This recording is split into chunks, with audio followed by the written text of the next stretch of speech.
O melhor caminho para essa doença ou outras doenças oncológicas é a prevenção.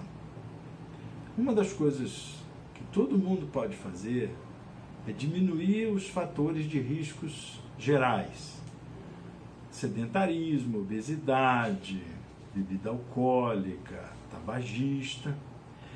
E, principalmente, o que a gente tem que levar em consideração é a história familiar.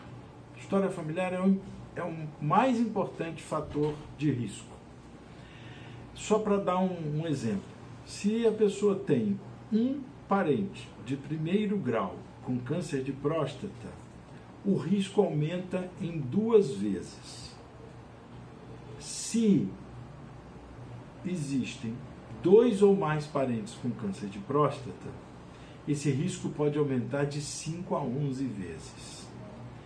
Mais ainda, se o parente teve o câncer antes dos 55 anos, esse risco aumenta muito.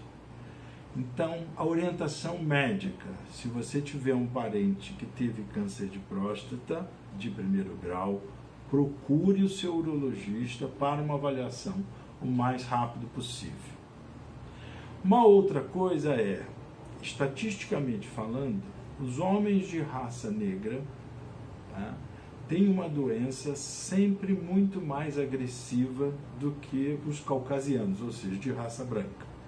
Então, tem que juntar todas essas informações para uma prevenção cada vez melhor. Se o paciente tiver a história familiar muito importante, consulte o urologista para saber quando que deve ser feito o início desse rastreamento.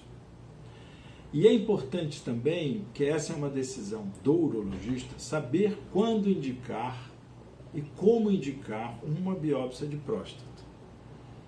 É uma decisão muito importante, mas que precisa ser uma decisão médica baseada em todos esses fatores que foram citados.